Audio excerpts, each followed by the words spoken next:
Yes, તો આપણે છેલ્લા લેક્ચરમાં ચર્ચા કરી હતી કે જો તમને કોઈ એકમ વર્તુળ પર કોઈ બિંદુ આપેલું હોય, રાઈટ, પી એ કોમા બી.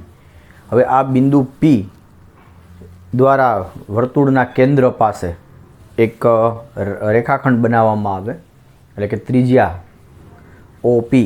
તો OP અને OA વચ્ચેનો જે ખૂણો છે x, તો એ x ખૂણા માટે આપણને સાઇન વિધેય અને કોસ વિધેયના મૂલ્યો ખ્યાલ છે.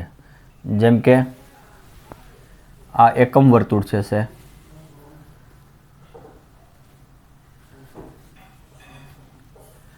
xx yx a 1,0 b 0,1 a dash -1,0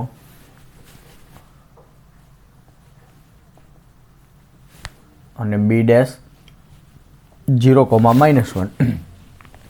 હવે મને જો કોઈ બિંદુ આપેલું હોય અહીંયા સે P a, B અને આ ઉગમ બિંદુ છે O, તો ખૂણો AOP, ધારો કે આ ખૂણો આપણો x છે, તો અહીંથી શું થશે? cos x બરાબર બિંદુ P નો x યામ, એટલે કે A. cos x એટલે કે બિંદુ P નો x યામ, એના બરાબર છે A. અને sin x બરાબર બિંદુ P નો y યામ, એટલે કે એ છે B. અને આ જે બિંદુ P છે એ P ને આપણે શું કહીશું?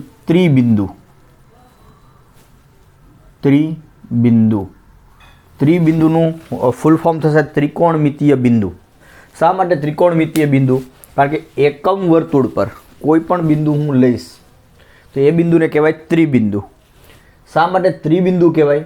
કારણ કે એ બિંદુથી ઉગમ બિંદુને જોડો તો AOP, હવે P ગમે ત્યાં હોઈ શકે આખા વર્તુળ પર, તો એના દ્વારા જે ખૂણો બને છે એ ખૂણાની કોસ કિંમત અને સાઇન કિંમત એ બિંદુના x યામ અને y યામ દ્વારા મળે છે. અને કોસ અને સાઇન મળી ગઈ તો પછી tan એટલે આ બંનેનો ગુણોત્તર, અને કોસેક, સેક અને કોટ એટલે આ ત્રણેય વિધેયોના વ્યસ્ત વિધેયો. તો મતલબ કે ત્રિકોણમિતીય વિધેયોની દરેક ત્રિકોણમિતીય વિધેયોની x આગળના મૂલ્યો મળી ગયા આપણને.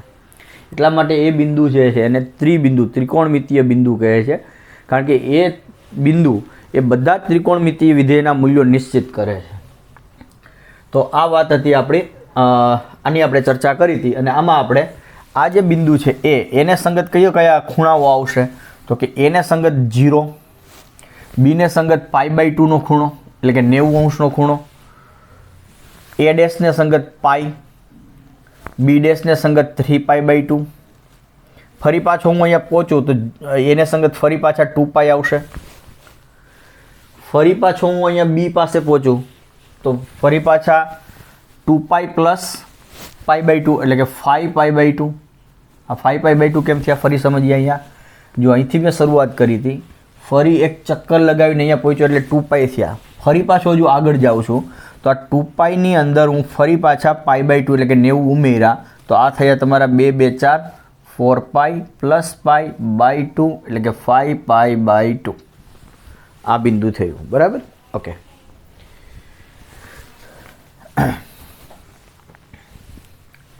ફરી પાછા 5π/2 માં હું 90 ઉમેરું એટલે કે π/2 ઉમેરું તો આ થશે તમારા 3π. ફરી પાછા 3π માં π/2 ઉમેરું એટલે આ બિંદુ જે મળશે મને એ મળશે 7π/2. 3π + π/2 7π/2.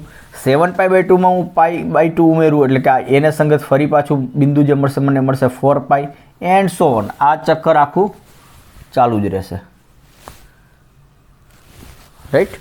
ઓકે. અને આ હું ઘડિયાળના કાંટાની વિરુદ્ધ દિશામાં વાત કરી. જો ઘડિયાળના કાંટાની દિશામાં વાત કરો તો આ 0, પછી આ બાજુ આવશો એટલે -π/2 -π -3π/2 -2π -5π/2 -3π -7π/2 -4π and so on, right? Okay, આની આગળ આપણે હજુ ચર્ચા કરશું, પણ એની પહેલાં આપણે એક વસ્તુ બીજી ચર્ચા કરીએ કે આ ખૂણો x છે, આ ખૂણો x છે, આ બિંદુ P પાસે x બરાબર હોઈ શકે, ધારો કે x બરાબર છે 45° અથવા 30° અથવા 60°, જે બી કંઈ મૂલ્ય હોય એનીવે, તો x છે. હવે એથી હું P સુધી ગયો તો મને આ ખૂણાનું મૂલ્ય મળે છે x. હવે હું આવું કરું છું કંઈક, એથી P ગયો એટલે x મૂલ્ય થયું, ફરી પાછું અહીંથી ફરી આખું એક ચક્કર પૂરું કરીને ફરી પાછું અહીંયા આવું છું, તો આ ખૂણો જે છે, કયો ખૂણો હું અહીંયા બનાવું? તો પહેલાં તો આટલો x, એક ચક્કર પૂરું કર્યું અને ફરી પાછા આપણે હું અહીંયા પાછો પહોંચું છું અહીંયા. તો આ જે ખૂણો બન્યો, તો P ને સંગત કયો ખૂણો છે? તો કે એક તો x, પછી એક ફરી આખું પૂરું ચક્કર કર્યું એટલે x તો હતો જ, એમાં આખું ચક્કર એટલે 2π, ફરી પાછો બીજું ચક્કર લગાવવું હજી એક વધારાનું, તો x + 2π તો હતા જ, એમાં ફરી પાછા 2π ઉમેરું એટલે એ બની ગયા તમારા x + 4π, x + 4π. ફરી પાછું ચક્કર લગાવીશ તો એન્ડ સો ઓન. હવે આ ચક્કર મેં આ દિશામાં લગાવ્યું, પણ હવે હું એની વિરુદ્ધ દિશામાં પણ લગાવી શકતો હતો. આ ખૂણો ધારો કે અહીંયા આ બાજુ x હોય તો આ -x થયો, ફરી પાછું તો -x -2π and so on. Okay, હવે અહીંયા હું છું, હવે હું આ બાજુથી ચક્કર લગાવીને આવી શકું અને આ બાજુથી ચક્કર લગાવીને આવી શકું. તો મતલબ કે x ને સંગત x + 2π કહો કે x ને સંગત x - 2π કહો કે પછી x - 4π વગેરે એન્ડ સો ઓન. આ બધા જ બિંદુઓને સંગત જે ત્રિબિંદુ મળે છે એકમ વર્તુળ પર, એ એક જ છે. કોણ છે? P જ છે, બરાબર?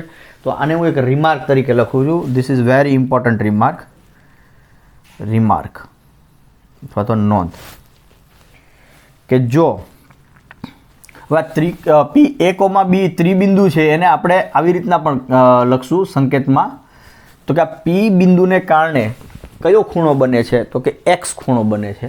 તો આપણે આને લખશું PX. તો જો P A, B બરાબર PX એ એકમ વર્તુળ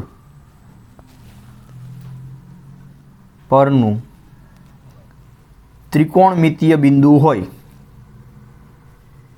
ત્રિકોણમિતીય બિંદુ હોય તો એટલે કે ખૂણા x ને સંગત બિંદુ છે P, રાઈટ? ત્રિકોણમિતીય બિંદુ હોય તો ખૂણાઓ x + 2π કે x - 2π, x + 4π કે x - 4π, x + 6π કે x - 6π એન્ડ સો ઓન. વ્યાપક રીતે x ± પાઈના બેકી ગુણાંકો છે. જુઓ, પાઈના બેકી ગુણ 2, 4, 6, 8, 10 વગેરે. તો x ± 2n π. n બરાબર 0 લઈ લઉં તો મને x મળી ગયા. n બરાબર હું 1 લઈશ તો x ± 2π, 2 લઉં તો એન્ડ સો ઓન. તો જ્યાં n બિલોંગ્સ ટુ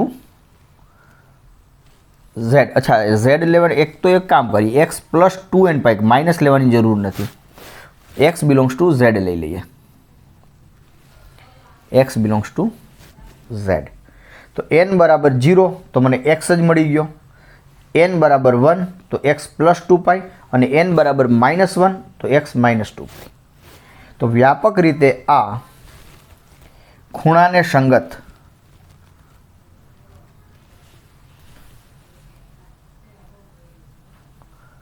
ત્રિબિંદુ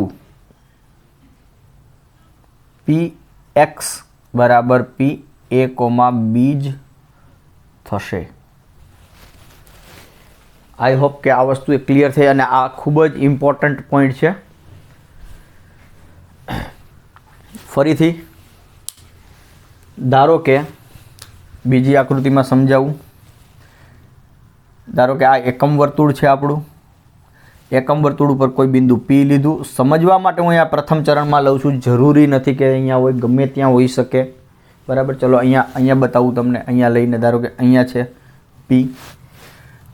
આ પીને તમે ઉગમ બિંદુ સાથે જોડો. આ એ છે તો એ ઓ પી ખૂણો, આ જે ખૂણો ધારો કે એક્સ છે, તો આને બિંદુ જે પી છે એને આપણે પી એક્સ દ્વારા ડિનોટ કરશું, જેને કહેવાય ત્રિકોણમિતીય બિંદુ. તો ખૂણા એક્સને સંગત બિંદુ, રાઈટ. હવે આના કંઈક યામ હશે, પી એ કોમા બી, જે પણ કંઈ હોય. હવે અહીંયા હું ઊભો છું. હવે અહીંથી હું ફરી આખું એક ચક્કર લગાવીશ. ઓલરેડી એક્સ ખૂણા એ તો હતો, ત્યાંથી મેં ફરી એક ચક્કર લગાવ્યું. તો એ ખૂણો બન્યો તમારો એક્સ વત્તા 2π, એટલે કે એક્સ વત્તા 2π. તો એક્સ જે ખૂણો છે ત્યાંથી હું ફરી પાછું 2π જેટલું એક બીજો ખૂણા જેટલું વૃત્તીય અંતર કાપું તો એક્સ પ્લસ 2π ખૂણો બને. એને સંગત જે બિંદુ મળે છે એ બિંદુ કયું છે? પી એક્સ જ છે. એટલે કે આના બરાબર પી એક્સ પ્લસ 2π જ થશે. ફરી પાછું હજુ એક્સ પ્લસ 2π એક ચક્કર લગાવીને ફરી પાછું બીજું લગાવીશ તો પી ઓફ એક્સ પ્લસ 4π થશે, એન્ડ સો ઓન. તો વ્યાપક રીતે પી ઓફ એક્સ પ્લસ 2nπ, જે n બિલોંગ્સ ટુ n છે અત્યારે. હવે જો આ જ અહીંયા હું એક્સ આગળ ઊભો છું અને હવે હું જો ઘડિયાળના કાંટાની દિશામાં એક ચક્કર લગાવું છું તો એક્સ વત્તા -2π, તો એ જ બિંદુ આવશે. એક્સ -2π છે. હવે ફરી પાછું હજુ એક લગાવું છું તો એક્સ -4π. એન વ્યાપક રીતે એન હવે હું એનમાંથી લેવાને બદલે ઝેડમાંથી લઈ લો તો ધન અને ઋણ બંને કિંમતો આવી ગઈ. તો એ જ વસ્તુ મેં અહીંયા કીધી છે. તો હવે આપણને ખબર છે કે અહીંયા જે પણ કંઈ ખૂણો બનતો હોય એને સંગત જે બિંદુ છે તો એ બિંદુ એટલે કે મારે ધારો કે એક્સ પ્લસ 2π ને સંગત બિંદુ કયું છે? આ જ છે. તો એક્સ પ્લસ 2π આગળ મારે સાઇનની કિંમત શોધવી હોય તો શું જોવાનું? તો કે એક્સ પ્લસ 2π ને સંગત બિંદુ કયું છે ત્રિકોણમિતીય બિંદુ? તો કે પી. તો હવે પીનો સાઇન મારે કિંમત જોઈએ છીએ તો પીનો વાય એટલે કોણ થશે? બી થશે. બરાબર. એવી રીતના કોસ એક્સ પ્લસ 2π જોતું હશે તો મારે શું જોશે? તો કે એક્સ પ્લસ 2π ખૂણાને સંગત ત્રિકોણમિતીય બિંદુનો એક્સ યામ એટલે કે એ, રાઈટ. પણ હવે સાઇન એક્સ પણ શું છે મારા? તો કે એક્સને સંગત ત્રિકોણમિતીય બિંદુ તો કે એ પણ પી જ છે. તો પીનો વાયામ એ તો બી છે એટલે સાઇન એક્સની કિંમત એ આ થઈ. એવી જ રીતના કોસ એક્સની કિંમત શું થશે? એ થશે. એટલે સાઇન એક્સ અને કોસ એક્સની કિંમત, સાઇન એક્સની કિંમત અને સાઇન એક્સ પ્લસ 2πની કિંમત સરખી જ મળી. કોસ એક્સ અને કોસ એક્સ પ્લસ 2πની કિંમત સરખી જ મળી. હવે આ એક્સ પ્લસ 2π નહીં, હવે હું એક્સ પ્લસ 4π હોત તોય નો પ્રોબ્લેમ, તો પણ મને આ જ મળે. કારણ કે એક્સ પ્લસ 4π ને સંગત બિંદુ તો એક જ મળે છે તો એનો એક્સ યામ અને વાય યામ એના એ જ રહેવાના. એવી રીતના 6π હોત તો પણ એ જ મળત, રાઈટ. તો વ્યાપક રીતે અને હા ઋણમાં પણ એક્સ -2π હોત તો પણ શું થાત? એ જ થાત. તો વ્યાપક રીતે જો હું જોવા જાઉં તો એક્સ પ્લસ 2nπ અને એક્સ પ્લસ 2nπ, તો એક્સ પ્લસ 2nπ અને એક્સને સંગત એક જ બિંદુ છે તો સાઇન એક્સ પ્લસ 2nπ બરાબર સાઇન એક્સ અને કોસ એક્સ પ્લસ 2nπ બરાબર કોસ એક્સ, પ્રત્યેક n બિલોંગ્સ ટુ ઝેડ માટે. તો આ બે આપણને સૂત્રો મળે છે.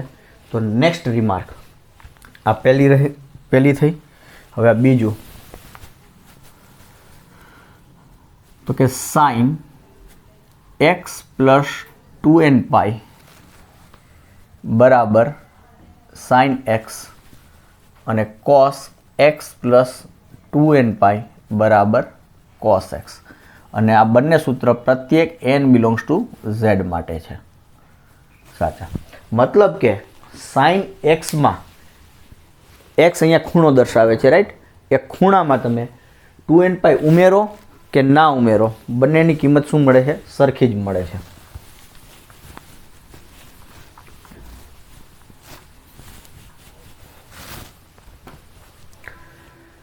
તો આ એક વસ્તુ થઈ. તો સાઇન એક્સ પ્લસ 2nπ અને કોસ એક્સ પ્લસ 2nπ બરાબર તમને સાઇન એક્સ અને કોસ એક્સ જ મળ્યા અનુક્રમે. ઓકે, હવે એક બીજી વસ્તુની ચર્ચા કરીએ આપણે.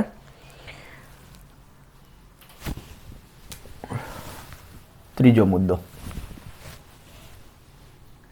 હવે આ જે હમણાં આપણે ચર્ચા કરી, આ એક ખાસ અલગ ફિગર બનાવી દઉં છું. આ એકમ વર્તુળ છે, આ છે એ ડેશ, આ છે બી અને બી ડેશ. હવે મારે અત્યારે તેના યામની બહુ ચાલો લખી નાખીએ, યામ પણ લખી નાખીએ. 1 0 છે, આ છે -1 0, આ છે 0 1 અને આ છે 0, -1. તો હવે આપણે આ જે આ એ બી બી ડેશ અને એ ડેશ આ પણ ત્રિબિંદુઓ જ થયા. તો એને સંગત ખૂણાઓ ક્યાં છે? હમણાં જે અહીંયા લખ્યા હતા એ હું ફરી અહીંયા લખું છું. એને સંગત જે આવશે કઈ આવશે? 0, અહીંયા આવશે π/2, અહીંયા આવશે π, અહીંયા આવશે 3π/2.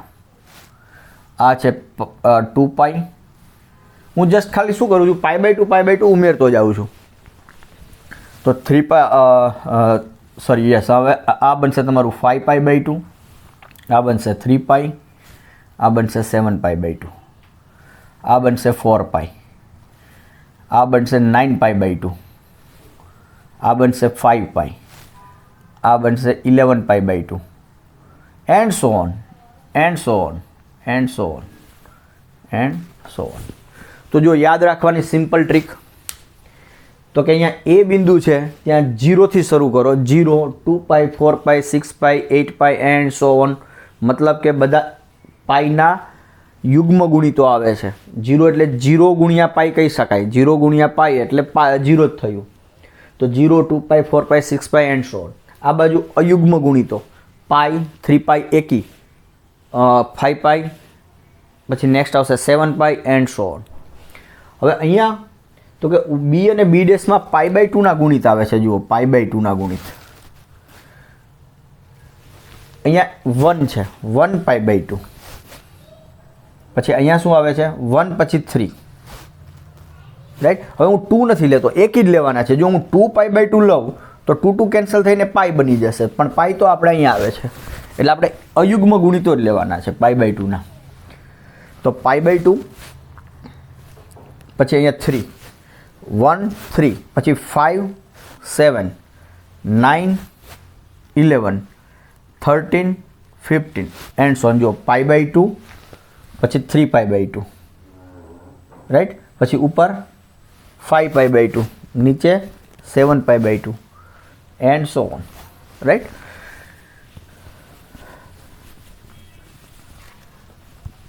તો હવે આ બે બિંદુ છે એ અને એ ડેશ, એ અને એ ડેશ પાસે તમે જોઈ શકો એનો વાયામ તો શૂન્ય જ છે. એટલે રિમાર્ક શું બનશે? વાયામ એટલે શું દર્શાવે? Sign, right. તો સાઇન અને આ બધા બિંદુઓ એટલે કઈ રીતના હું લખી શકું? એ અને એ ડેશ પરના બિંદુઓને પાઈના ગુણિત, યુગ્મ ગુણિત એ આવી ગયા અને અયુગ્મ ગુણિત એ આવી ગયા. એટલે કે સાઇન n પાઈ, જ્યાં હું n લઈ લઉં છું ઝેડમાંથી. હા, અહીંયા મેં ધન જ લીધા છે. હવે હું આ ડિરેક્શનમાં ગયો હોત તો ઋણ પણ મળે. લઈ લઈએ, જો ધારો કે આ 0 છે, આ નીચે જઈશ તો -π/2 આવશે, પછી આ -π બનશે, આ -3π/2 આવશે, ફરી પાછું અહીંયા આવું તો -2π, ફરી પાછું અહીંયા નીચે આવીએ તો -5π/2, અહીંયા આવું તો -3π, અહીંયા જઈશ તો -7π/2 and so on. And so on. તો સાઇન એન પાઈ, જ્યાં એન ઝેડમાંથી હોય તો આની કિંમત તમને 0 જ મળશે. ઇમ્પોર્ટન્ટ ફોર્મ્યુલા બને છે સાઇન એન પાઈ 0. એવી રીતના કોસ એન પાઈ શું બનશે? તો કોસ એન પાઈ એટલે કે આ બિંદુ અને આ બિંદુનો એક્સયામ. તો એક્સયામ 1 છે અને -1 છે. પણ એ જોઈ શકો જ્યારે પાઈ સાથે યુગ્મ હોય 2 4 6 8 ત્યારે 1 છે. 1 -1 3 -3 5 -5 વગેરે અયુગ્મ હોય ત્યારે -1 છે. તો યુગ્મ હોય ત્યારે 1 જોઈએ અને અયુગ્મ હોય ત્યારે -1 જોઈએ એનની કિંમત. તો આને હું આમ લખી શકું -1 n ઘાત. બરાબર. એટલે જો n યુગ્મ હશે તો -1 યુગ્મ ઘાત +1 થઈ ગયા અને n અયુગ્મ હશે તો -1 અયુગ્મ ઘાત -1 થઈ ગયા. એટલે n બિલોંગ્સ ટુ z. તો આ સૂત્ર મળ્યું તમને. હવે અહીંયા ઉપર નીચેના છેડાની વાત કરીએ. અહીંયા p અને b' માટે તો ત્યાં સાઇન, હવે આ કેવા છે જુઓ, π/2 ના અયુગ્મ ગુણિત. હવે અયુગ્મ એટલે કઈ રીતના લખી શકું? 2n + 1. 2n એટલે યુગ્મ, એમાં 1 ઉમેર્યા એટલે અયુગ્મ થઈ ગયા. તો સાઇન 2n + 1. હવે જો n બરાબર 0 લઈ લો, n બરાબર 0 તો π/2, n બરાબર 1 તો 3π/2, n બરાબર 2 તો 5π/2, n બરાબર 3 તો 7π/2. તો આ ઉપર નીચેના બિંદુઓ મળે છે. -1 લેશો, n બરાબર -1 તો -π/2, n બરાબર -2 તો -3π/2 એન્ડ સો ઓન. તો અહીંયા હું n બિલોંગ્સ ટુ z લઈ લઉં તો ઉપર નીચેના બિંદુઓ મળવાના શરૂ થઈ ગયા. તો ઉપર અને નીચે અહીંયા b અને b' પાસે સાઇનની કિંમત જોઈએ છીએ. તો સાઇનની કિંમત શું બનશે? સાઇનની કિંમત એટલે y આમ. તો કોણ છે? 1 અને -1. તો આ શું બની શકે? તો બરાબર -1 n ઘાત. જો n યુગ્મ હોય, ફોર એક્ઝામ્પલ ચેક કરીએ, ધારો કે n બરાબર 2 છે તો n બરાબર 2 હોય તો 2 2 4 અને 1 5. તો સાઇન 5π/2 થયા. અને સાઇન 5π/2 એટલે ક્યાં આવે છે? ઉપર એટલે કે 1 જોઈએ છીએ. એટલે n બરાબર 2 તો -1 2 ઘાત એટલે +1. બરાબર. n બરાબર ધારો કે હું 3 લઈ લઉં છું તો અયુગ્મ થયા. તો સાઇન n બરાબર 3 3 2 6 ને 1 7 એટલે 7π/2. તો મને -1 મળવા જોઈએ કારણ કે અહીં નીચે છે. તો n બરાબર 3 હશે તો અહીંયા 3 મૂકો તો -1 3 ઘાત એટલે -1. તો તમને આ એક સૂત્ર મળે છે સાઇન 2n + 1 π/2 બરાબર -1 n ઘાત. અને કોસ લઈએ આપણે, કોસ 2n + 1 π/2 એટલે કે π/2 ના ગુણિત પાસે કોસનું મૂલ્ય 2n + 1 π/2 એટલે આ બિંદુ અથવા આ બિંદુ. હવે ત્યાં એક્સયામ, કોસ એટલે એક્સયામ ને એક્સયામ તો 0 જ છે એટલે આ મળશે 0. પ્રત્યેક n બિલોંગ્સ ટુ z માટે. તો આવા તમને અસંખ્ય ખૂણાઓ માટે સાઇન અને કોસની કિંમતો મળી ગઈ. હવે સાઇન અને કોસની કિંમતો મળી ગઈ એટલે બાકીના બીજા ત્રિકોણમિતિ વિધિઓની કિંમતો પણ મળી જ ગઈ. જ્યાં સાઇન 0 થશે ત્યાં કોસેક વ્યાખ્યાયિત ના થાય કારણ કે કોસેક એટલે શું થઈ ગયું? 1/sin, 1/sin. હવે નીચે છેદ 0 થાય ત્યાં એ વિધેય વ્યાખ્યાયિત થાય નહીં. તો આ વસ્તુની ચર્ચા કરવાનું કારણ એક એ હતું કે આપણને આખા કોઈ પણ મને x આપ્યો હોય ખૂણો, આ x, એટલે કે sin x અને cos x 0 ક્યાં થાય એ બહુ મહત્વનું છે. sin ક્યાં 0 થશે? તો કે આ બે બિંદુ પાસે. અને cos ક્યાં 0 થશે? તો કે આ બે બિંદુ પાસે. sin 0 થવું મતલબ કે y આમ 0, y આમ 0 એટલે x અક્ષિસ, અને x અક્ષિસ પર આ બે જ બિંદુ આવે છે. ત્રિકોણ એકમ વર્તુળના આ બે જ બિંદુ આવે x અક્ષિસ ઉપર. cos 0 એટલે કે એક્સિયામ 0, એક્સિયામ 0, એક્સિયામ ક્યાં 0 થાય? તો કે y અક્ષ ઉપર. તો y અક્ષ ઉપર આ બે જ બિંદુ આવે છે. રાઈટ? ઓકે. તો મતલબ કે સાઇન અને કોસ ક્યાં 0 થાય ને આપણને ખબર પડી ગઈ. તો એનો મતલબ આપણને એ ખબર પડી ગઈ કે કોસેક ફંક્શન અને સેક ફંક્શન ક્યાં વ્યાખ્યાયિત નહીં થાય. એવી જ રીતના ટેન ફંક્શન અને કોટ ફંક્શન ક્યાં વ્યાખ્યાયિત નહીં થાય એનો આપણને ખ્યાલ આવી ગયો. ઓકે. તો હવે એ જરા જોઈ લઈએ સાઇન અને કોસ. ક્યાં ઝીરો થાય છે એને ખ્યાલ આવી ગયો એટલે આપણે બીજા જે વિધેયો છે એને વ્યાખ્યાયિત કરી દઈએ. અચ્છા, ઓકે, એ વ્યાખ્યાયિત કરતાં પહેલાં આપણે બીજી પણ એક ચર્ચા કરી લઈએ, એનો રેન્જ, એનો વિસ્તાર પછી વ્યાખ્યાયિત કરીએ કે જેથી કરીને આપણને એનો પ્રદેશ સહપ્રદેશનો પણ આપણને ખ્યાલ આવે.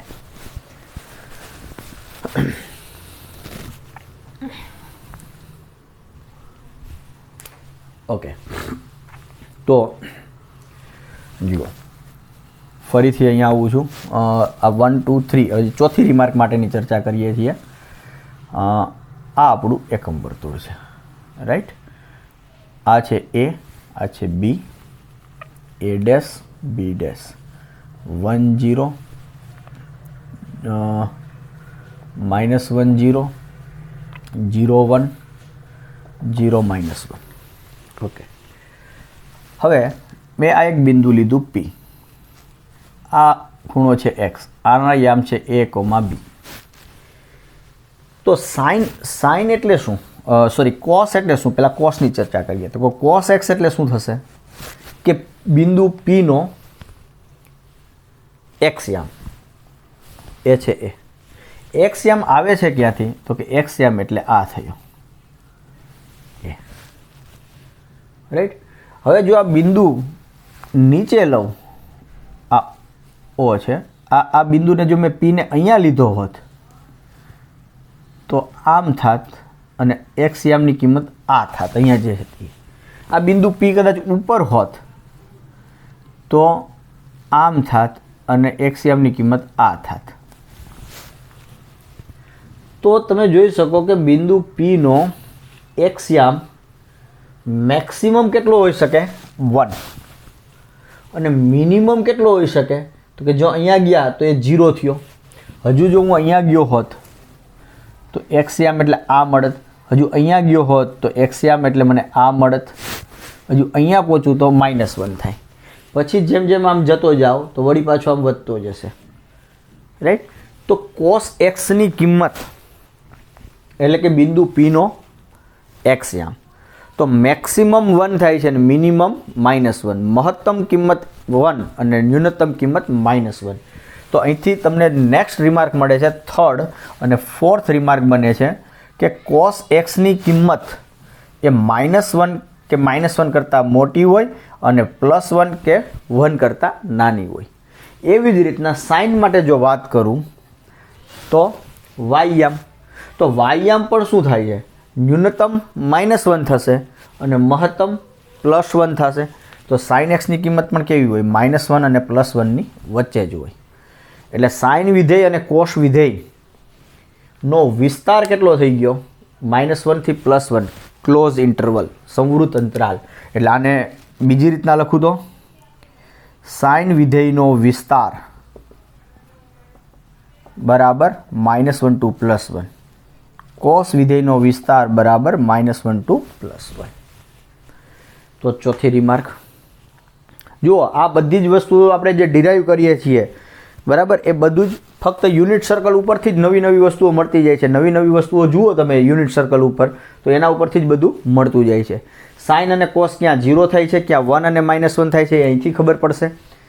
સાઇન અને કોસનો વિસ્તાર ખબર પડી આપણને.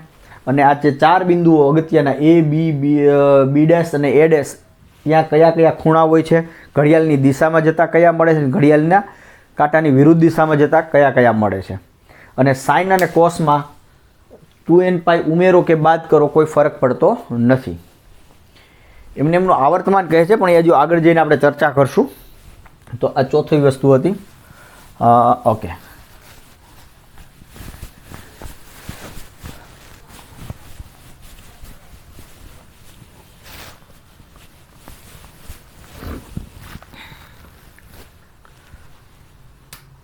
યસ.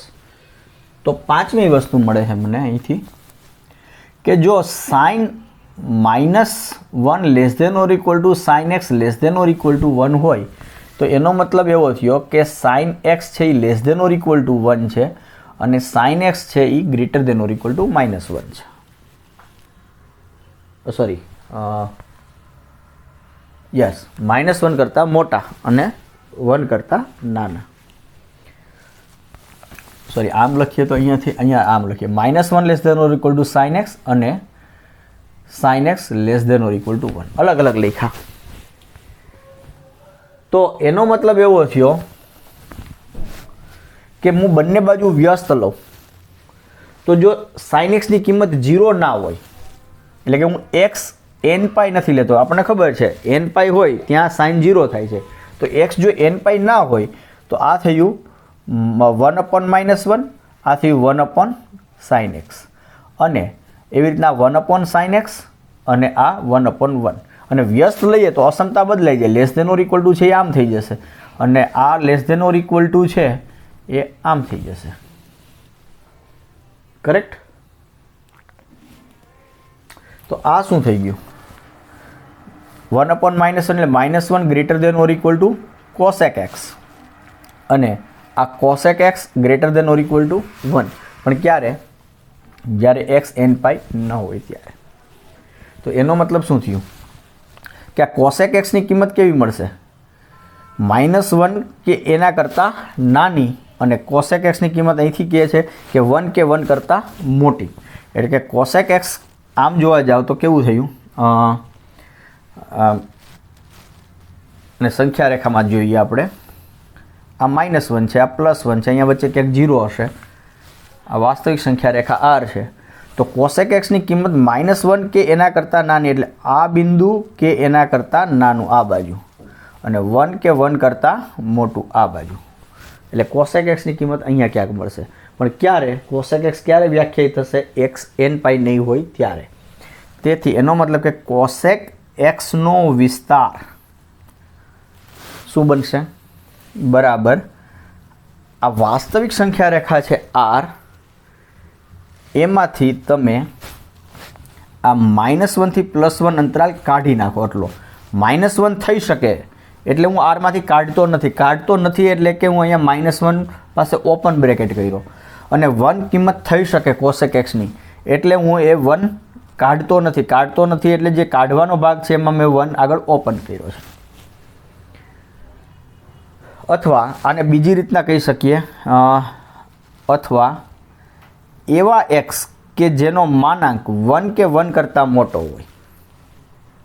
બરાબર? આ જ વસ્તુનું આમ પણ લખી શકું. આમ પહેલાં લખીએ ચલો કે x ની વેલ્યુ એવા x એટલે cosec x નો વિસ્તાર કેવો થશે? આ અથવા તો દેટ્સ ઇટ. આટલું જ રાખીએ ને. x વળી પાછું તમને કન્ફ્યુઝ થશે કે આ જે x વળી કયો છે તો cosec x નો વિસ્તાર આ થશે. બસ આટલું રાખો. બરાબર? આ ગણને મારે બીજી રીતના લખવું હોય તો લખી શકું. બરાબર? પણ અત્યારે આવું રાખીએ, પછી જરૂર પડશે ત્યારે લખશું.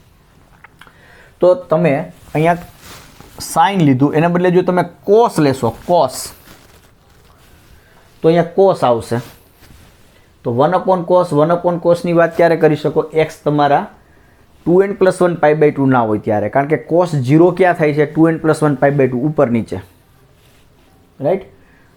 તો અહીંયા sec બની જશે આ અને સેમ આવું જ મળશે. તો તેવી જ રીતના તેવી જ રીતે તમને sec x નો વિસ્તાર મળશે. sec x નો વિસ્તાર મળશે. તમારે sec વિધેય કેના માટે પહેલાં તો વ્યાખ્યાયિત થશે. તેવી જ રીતે x is not equal to 2n+1 π/2 n belongs to z માટે sec x નો વિસ્તાર બરાબર શું થશે? r - -1 થી +1 આ જ મળશે. એવી જ રીતે મારે tan વિધેયને વ્યાખ્યાયિત કરવું છે. કયું વિધેય? tan.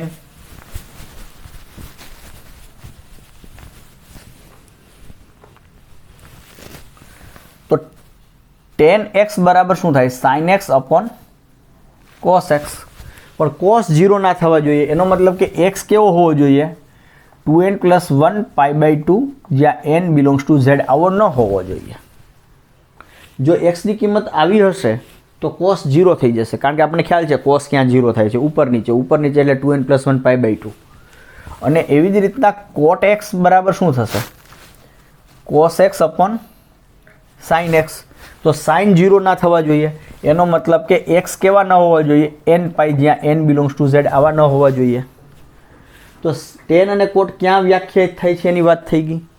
અને એક આ લખી દઉં છું નોંધ તરીકે કે ટેન એક્સનો વિસ્તાર બરાબર શું થશે, આર. એ બધી જ કિંમતો ધારણ કરશે. એ તમે આવી જ રીતના આર્ગ્યુમેન્ટ આપીને સાબિત કરી શકો. અને એવી જ રીતના કોટ એક્સનો વિસ્તાર પણ શું થશે, એ પણ થશે આર. રાઈટ. તો હવે આપણને 6 ત્રિકોણમિતીય વિધેયોનો પ્રદેશ ખબર પડી ગઈ છે. પ્રદેશ એટલે કે કઈ વાસ્તવિક સંખ્યા માટે વ્યાખ્યાયિત થાય છે અને એમની કઈ કઈ કિંમતો ધારણ કરે છે, એટલે કે એનો વિસ્તાર આપણને ખ્યાલ આવી ગયો. તો હું અહીંયા 6 ત્રિકોણમિતીય વિધેયોને લખી દઉં છું. તો આ 5મી રિમાર્ક હતી. હવે 6ઠ્ઠી રિમાર્ક તરીકે આપણે બધા જ વિધેયો, ત્રિકોણમિતીય વિધેયોના